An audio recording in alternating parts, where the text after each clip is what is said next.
Diberkati oleh Tuhan. Terima kasih atas Ibu Gembala Pemulihan Pondok Daud yang memberikan saya untuk menyampaikan isi hati Tuhan di sore hari ini. Kiranya Tuhan memberkati Ibu dengan semua staf pengembalaan majelis, bahkan jemaat. Bapak Ibu yang diberkati oleh Tuhan, saya ikuti ibadah dari tadi, dari ketika penyembahan sampai masuk kepada puji-pujian. Saya begitu menikmati jalannya ibadah pada sore hari ini ya. Waktu dalam penyembahan, saya merasakan musik ketika dia naik. Saya merasakan hadirat Tuhan yang luar biasa, Bapak Ibu. Di sini saya mengambil satu kesimpulan dalam ibadah kita, walaupun belum selesai ketika penyembahan dan puji-pujian tadi. Ternyata kita menyembah Tuhan dan kita puji Tuhan itu tidak asal-asalan, Bapak Ibu. Ya. Tidak asal-asalan kita datang di tempat ini. Ya. Tidak asal-asalan. Mungkin kita datang secara seremonial saja kita ada di tempat ini. Di sini saya kopi bahwa Kristen itu bukan Kristen gampang-gampangan, saudara. Amin. Amin. Kita Kristen bukan Kristen gampang-gampangan, saudara. Misi penyelamatan Yesus datang ke dalam dunia itu tidak gampang, saudara. Tidak gampang. Walaupun ada banyak tantangan, persepsi masing-masing orang. Tokoh yang sering dibicarakan dalam hidup ini tidak ada lain cuma Yesus, Yeshua HaMashiach. Iya. Betapa Tuhan itu begitu dekat dalam kehidupan kita manusia. Iya. Meninggalkan tatanya, mengambil rupa seorang hamba, jadi manusia. Terakhir jika dia sampai dia membasuh kaki kita, terakhir dia bilang barang siapa tidak makan dan minum dari tubuh dan darahku, dia tidak layak. Bapak Ibu mengerti perkataan ini dan misi penyelamatan ini tidak gampang, saudara. Kita yang sudah tidak layak, sudah jauh, yang harus dibinasakan, saudara. Iya. Proses penyelamatan ini yang dia mau. Kita dekat, kita ada dalam hadiratnya, kita menikmati dia mencurahkan isi hati dia kepada kita. Sehingga kita mengerti, kita paham bahwa Bapa itu seperti apa.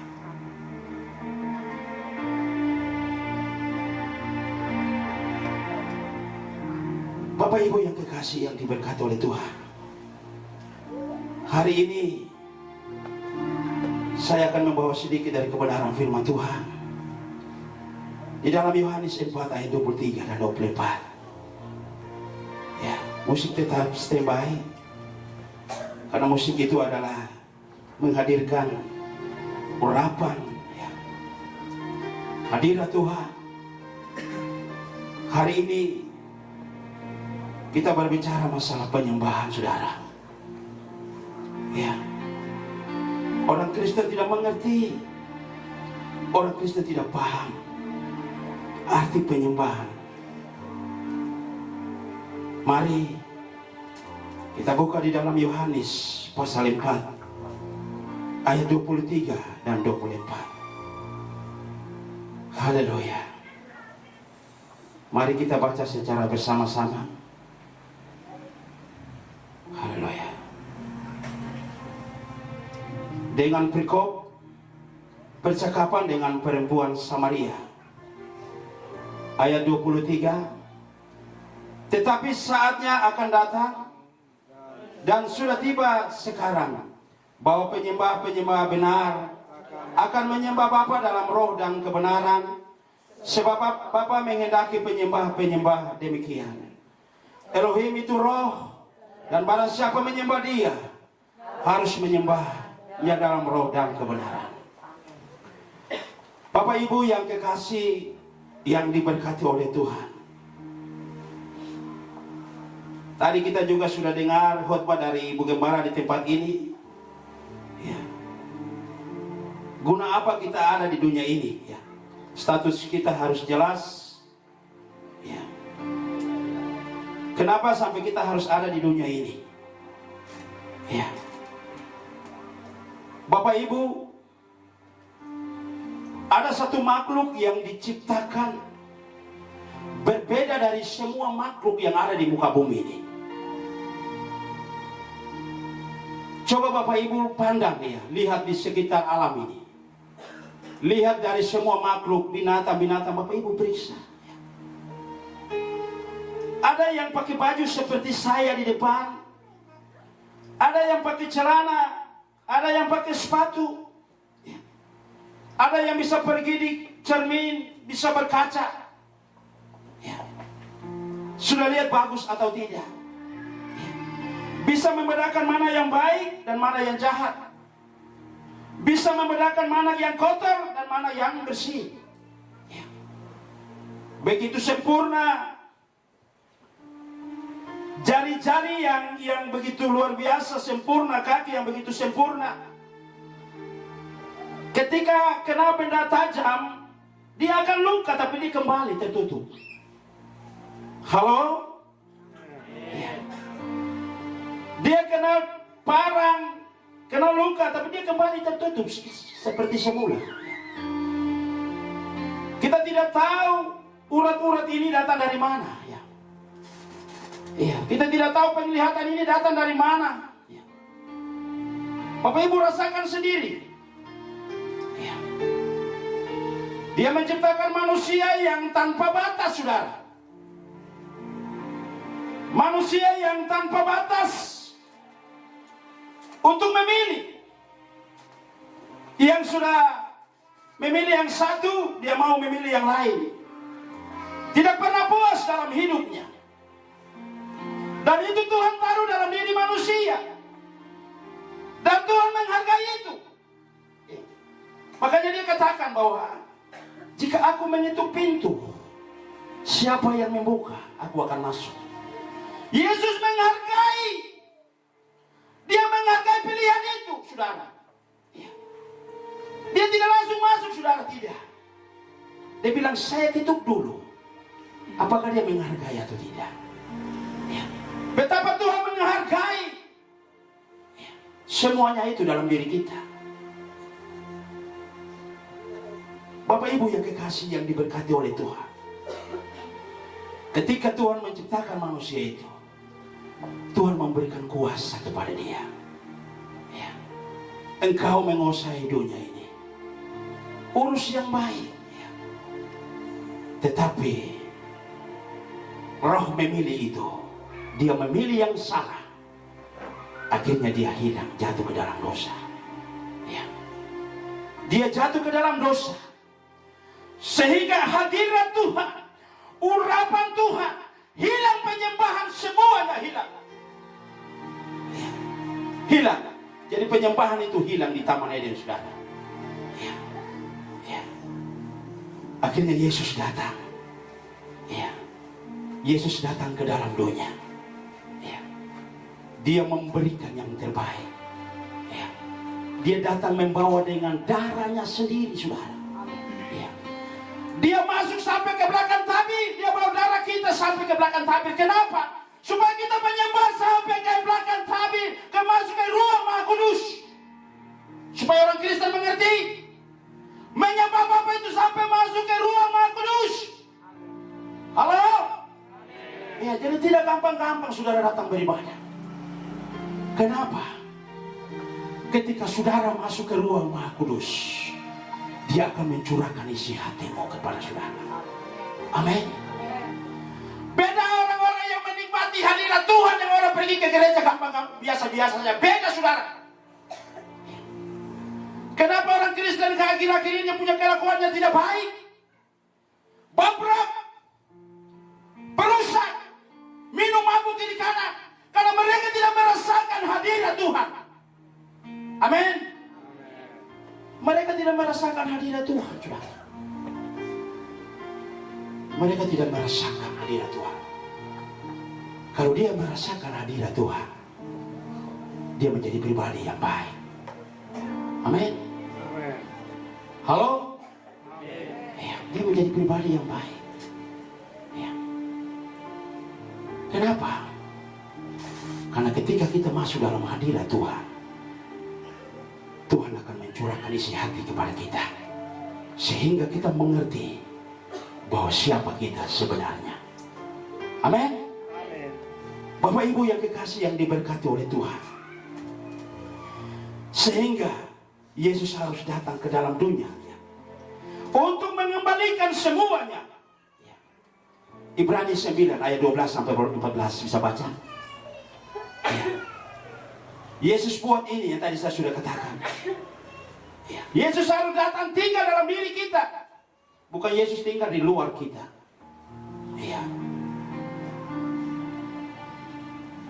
Ibrani 9 ayat 12 sampai 14, firman Tuhan.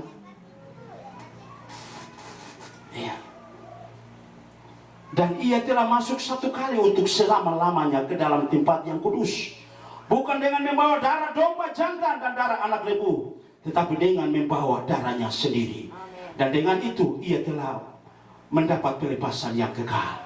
Selanjutnya, sebab jika darah domba jantan dan darah lembu jantan dan percikan abu lembu muda menguduskan mereka yang najis, sehingga mereka disucikan secara lahiriah. Jadi Yesus buat ini sampai ke belakang tabir. Makanya lagu bilang begini, ku masuk ruang Maha Kudus, ku masuk ruang Maha Kudus membawa darah. Kenapa darah? Karena darah tadi itu membawa kita sampai ke ruang Maha Kudus. Halo? Amen. Sehingga orang Kristen paham, saudara bukan Kristen gampang-gampangan.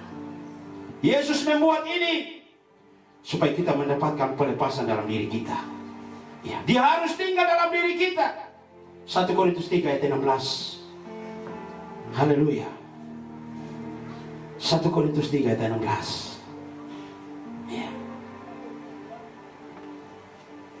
Tidak tahukah kamu bahwa kamu adalah bait diam Roh Kudus?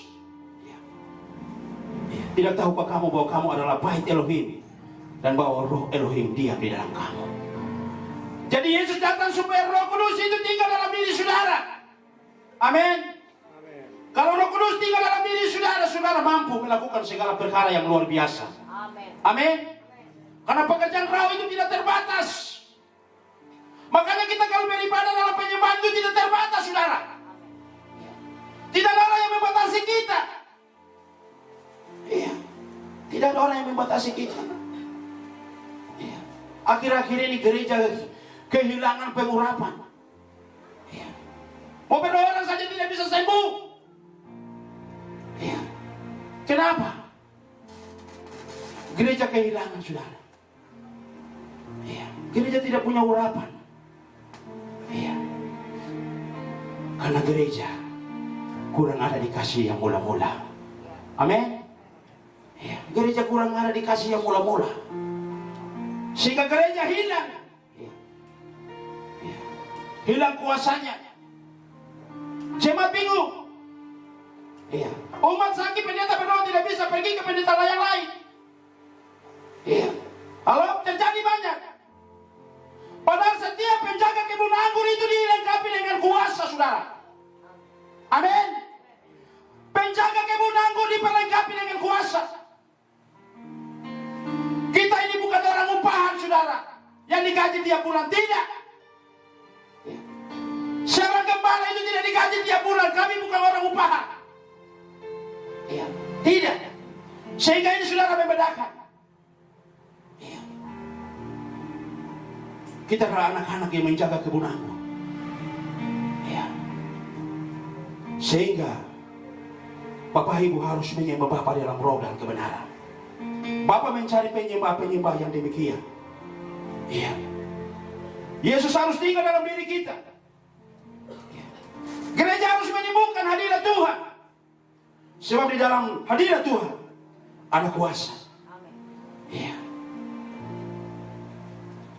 Dari mana saudara harus masuk sampai ke ruang Maha Kudus? Dari mana saudara harus mendapatkan hadirat Tuhan? Saudara harus menjadi manusia roh. Saudara harus menjadi manusia rohani. Ya. 1 Galatia pasal 5. Ya. Ayat 25. Ya. Galatia pasal 5 ayat 25. Sehingga saudara harus mengerti. Ya.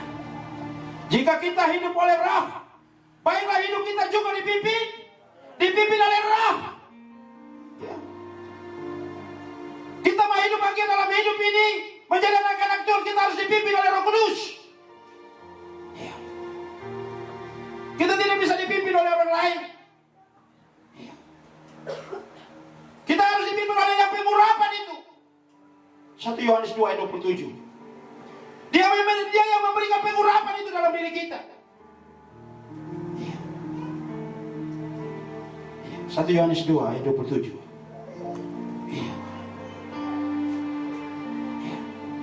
Sebab di dalam diri kamu tetap ada pengurapan yang telah kamu terima daripadanya. Karena itu tidak perlu kamu diajarkan oleh orang lain, tetapi sebagaimana pengurapannya mengajarkan kamu tentang segala sesuatu dan mengajarkannya itu benar, tidak dusta. Dan sebagaimana ia dahulu telah mengajar kamu, demikianlah hendaklah kamu tetap tinggal di dalam dia.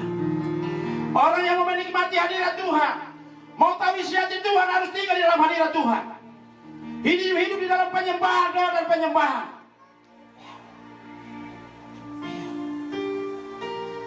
Gereja harus banyak tikam lutut. Gereja harus banyak ada dalam hadirat Tuhan. Gereja tidak bisa membatasi orang untuk menyembah, saudara. Gereja tidak bisa membatasi. Tidak membatasi. Siapa yang bisa membatasi hadirat Tuhan? Ya, siapapun. Ya. Kalau saudara membatasi hadirat Tuhan, Bapa akan membuat engkau kacau. Ya. Ya, tidak bisa. Tidak ada satupun yang bisa membatasi untuk orang menyembah. Ya. Ketika Hana mencurahkan isi hatinya untuk mendapatkan seorang anak, Imam Eli bingung. Kau gila kan? Ya. Hana bilang, tidak Tuhan, ini masih pagi, saya tidak minum anggur. Saya mencurahkan, saya punya isi hati ini kepada dia. Ya. Kenapa dia harus mencurahkan isi hati? Sebab dunia tidak memberikan jawaban kepada dia, saudara. Amin. Dunia tidak bisa memberikan jawaban kepada Hana. Iya. Dunia mencela dia, mencela dia. Perempuan tidak punya beranak, tidak ada keturunan. Iya. Tidak layak menjadi disebut sebagai ibu. Iya. Dia mencurahkan, dia punya isi hati kepada Tuhan. Iya. Jadi hadirat Tuhan itu, kita mencurahkan isi hati kepada Tuhan. Ya. WM yang singa di sini menghadirkan urapan dari surga turun. Amin. Ya. Tidak ada hubungan dengan jemaat, tidak ada. Saudara punya tugas untuk menurunkan hadirat Tuhan dari atas turun ke bawah. Ya. Ya. Tidak ada hubungan. Penyembahan tidak ada hubungan dengan manusia, tidak ada. Ya. Saudara dengan Tuhan, menikmati Tuhan. Nanti duduk begini, yo, kenapa dia tidak menangis? Karena kenapa dia menangis? Saya saudara belum merasakan pekerjaan roh. Amin. Kenapa? Saudara berjalan di dunia ini tidak aman. Untuk apa? Ya. Untuk itu Roh Kudus itu harus datang untuk menginsafkan semuanya dalam diri saudara. Ya. Yesus datang merasakan apa yang kita rasa. Ya. Ya. Yesus datang merasakan apa yang kita rasa. Ya. Sampai jadi manusia. Ya. Kita juga harus merasakan apa yang dari dia punya. Amin. Ya. Jadi ada timbal balik. Makanya dibilang di Roma 12, persembahkanlah tubuhmu sebagai persembahan yang hidup, ya, yang berkenan kepada Tuhan. Bukan saudara bawa datang bawa uang di sini. Tidak ada. Kalau orang yang tahu firman, dia tahu cara mempersembahkan korban. Ya. Korban yang benar ialah tubuh kita. Amin. Ya. Jangan kau yuk kaya datang dan yuk punya korban di sini. Tidak. Tuhan tidak terima yuk punya persembahan sih. Ya. Yuk datang bawa uang 1 karung taruh di sini juga. Tapi yuk punya hidup tidak benar. Tuhan tidak terima yuk punya barang. Tidak terima. Ya. Saya tidak datang bayar kamu dengan uang. Dia bilang saya datang tebus kamu bukan dengan emas dan perak, betul? Bukan dengan barang yang fana. Saya tebus engkau dengan darah. Darah ganti darah. Sudah. Ya. Saya buat supaya kau menjadi Kristen yang sempurna. Amin. Orang Kristen kalau dia sudah merasakan hadirat Tuhan, orang mau bikin apa dia cuma bilang begini, Tuhan berkati.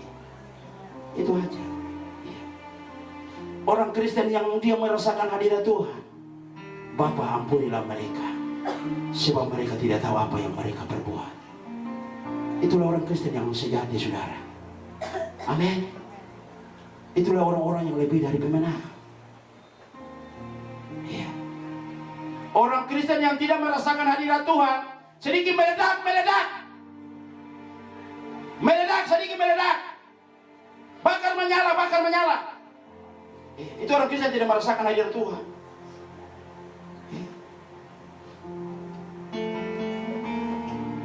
Untuk itu kita di akhir zaman kita harus penuh dengan urapan. Ujian akhir kita harus penuh dengan Roh Kudus untuk menantikan kedatangan Tuhan, untuk kita terangkat untuk menyongsong Dia di angkasa awan yang bermain. Saudara harus memiliki Roh Kudus di akhir zaman ini. Kalau tidak, saudara tidak akan terangkat. Ya. Makanya orang Kristen harus penuh dengan pengurapan. Ya. Orang Kristen harus lahir baru, dibaharui kembali. Ya. Masuk bengkel ulang, ganti oli. Ya. Ganti perkakas-perkakas yang sudah rusak. Ya. Bersihkan. Karena kita bilang orang mau masuk dalam pekerjaan Tuhan itu harus dibersihkan dulu. Perkakasnya dibersihkan untuk maksud yang mulia. Untuk itu, mari kita menyembah Bapa dalam roh dan kebenaran. Ya. Orang kalau dalam hadirat Tuhan, orang itu penuh dengan kemuliaan, saudara. Ya. Dan iblis cemburu. Ya. Iblis cemburu, saudara. Ya. Orang kalau penuh dengan kemuliaan, ya. Yang selalu mengucap syukur dalam segala hal, ya. Dia merasakan. Orang Kristen yang percaya Yesus sebagai Tuhan dan Juru Selamat, dia adalah warga negara kerajaan surga yang sementara berjalan di dunia ini. Amen. Saudara ingat? Ya. Halo? Saudara ingat? Saudara adalah warga negara kerajaan surga yang sementara berjalan di dunia ini. Beda dengan warga negara dunia yang sementara berjalan di dunia ini. Alkitab jelas. Untuk itu saudara pertahankan itu. Hidup dalam kekudusan. Ya. Ya. Ya. Gereja akhir zaman untuk membentuk manusia. Ya. Untuk mengenal Tuhan sebagai Tuhan Yesus sebagai Tuhan dan Juru Selamat. Ya. Jadi orang Kristen harus jadi Kristen yang sejati. Ya. Kristen yang mau mengampuni. Kristen yang mau damai. Gereja harus punya visi untuk penyelamatan. Ya. Gereja tidak bisa tinggal sendiri jauh dari pemukiman. Gereja harus di tengah-tengah pemukiman. Sasarannya adalah manusia. Amin. Amin. Iya. Sasaran gereja ialah menjangkau manusia-manusia yang belum mengenal Yesus sebagai Tuhan dan Juru Selamat. Iya. Jadi gereja harus di pemukiman warga. Tidak bisa jauh dari manusia. Itu intisari dari gereja itu. Iya. Jadi gereja harus ada di tengah-tengah dunia ini untuk memulihkan keadaan ini. Ya, sehingga orang Kristen harus paham. Anak-anak Tuhan harus paham. Bagaimana dia harus mengenal Tuhan Yesus sebagai Juru Selamat pribadi dalam kehidupan dia. Untuk itu, kita persembahkan tubuh kita kepada Tuhan. Ya. Keluaran 34 ayat 20b. Seseorang menghadap raja. Dia tidak bisa menghadap dengan tangan yang hampa. Dia tidak datang kepada Tuhan dengan datang dengan biasa-biasa saja. Tidak bisa. Seorang menghadap raja itu dia tidak datang dengan tangan yang kosong. Dia kosong tidak. Dia harus datang dengan mempersembahkan sesuatu yang terbaik untuk dia. Iya. Orang masuk ke hadirat Tuhan itu tidak gampang. Iya. Iya. Keluaran 34 ayat 20b. Iya. Tetapi anak yang lahir terdahulu dari keledai haruslah kau tebus dengan seekor domba. Jika tidak kau tebus, haruslah kau patahkan batang lehernya. Setiap orang yang sulung dari antara anak-anakmu haruslah kau tebus. Dan janganlah orang menghadap ke hadiratku dengan tangan yang hampa. Ya. Ya. Bukan Kristen gampang-gampangan saja, saudara. Menikmati hadirat Tuhan. Iya. Yang jadi datang itu rasakan hadirat Tuhan. Iya. Saudara rasakan hadirat Tuhan yang luar biasa. Tuhan mau, saudara. Iya. Tuhan mau, saudara, menikmati hadiratnya. Hadiratmu ku rasakan. Iya. Kita rasakan hadirat Tuhan. Iya. Jadi orang Kristen harus merasakan hadirat Tuhan. Iya. Tidak gampang. Iya. Saudara kalau bangun subuh-subuh jam 5 atau jam 4 baru saudara dengan wow. Iya.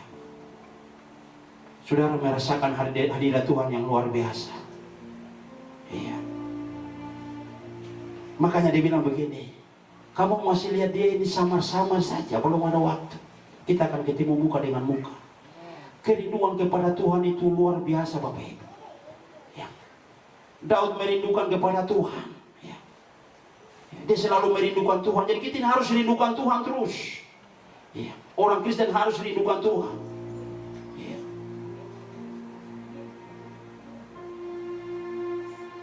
Kita yang umur sudah di 40 tahun ke atas, waktunya sudah harus, grafiknya sudah turun begini.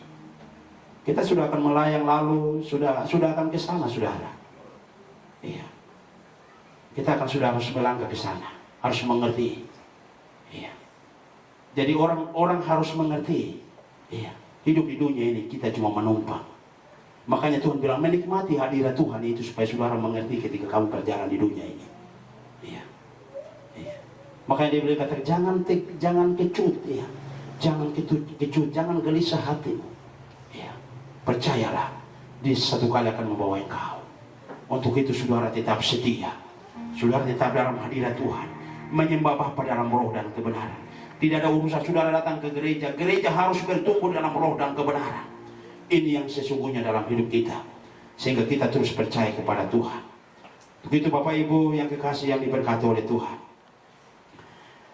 Di malam hari ini kita juga akan menikmati makan dan minum bersama Kristus dalam semeja. Ya. Itu yang tadi saya sudah jelaskan buat kita sekalian.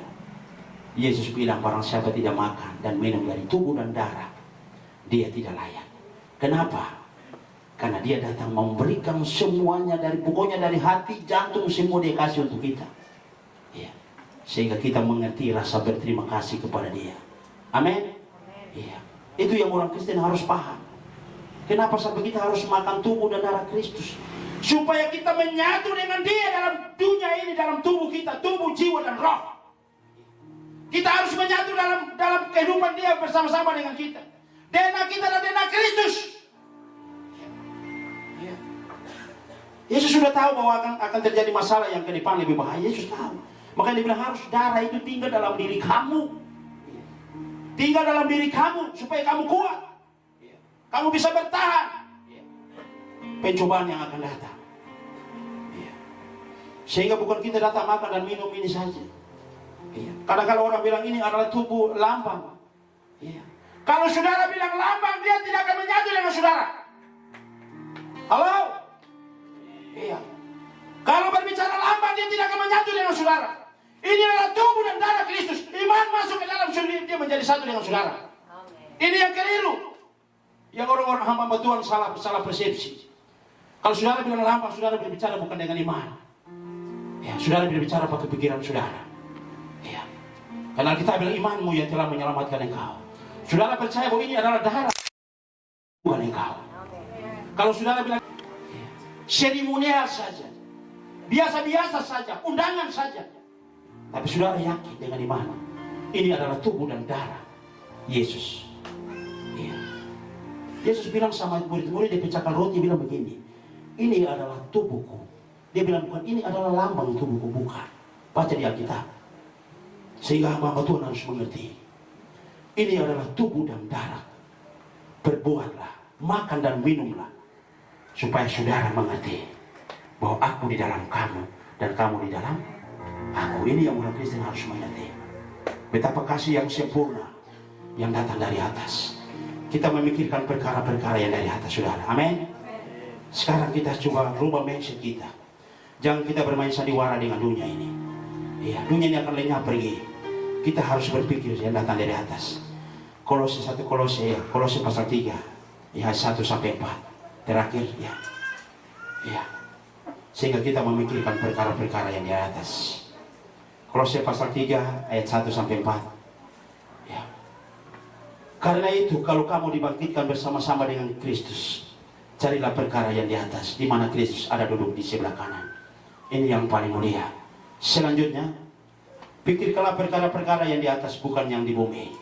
Ya, firman Tuhan tadi sudah jelaskan tadi di sana ya. Sebab kamu telah mati dan hidupmu tersembunyi. Saudara disembunyikan oleh Tuhan untuk saatnya saudara diselamatkan. Ya, ini firman yang luar biasa. Bersama-sama dengan Kristus di dalam Elohim. Ya. Dan ayat yang keempat, apabila Kristus yang adalah hidup kita menyatakan diri kelak, kamu pun akan menyatakan diri bersama-sama dengan Dia dalam kemuliaan. Berikan kemuliaan untuk Tuhan. Sehingga saudara hari ini, saudara bukan jadi Kristen gampang-gampangan. Saudara menjadi orang-orang yang luar biasa, anak-anak Tuhan yang luar biasa, yang menyembah Bapa dalam roh dan kebenaran. Demikian firman Tuhan di malam hari ini. Mari kita angkat satu pujian dan kita masuk dalam perjamuan kudus, dan saya persilakan kepada Ibu ya. Haleluya.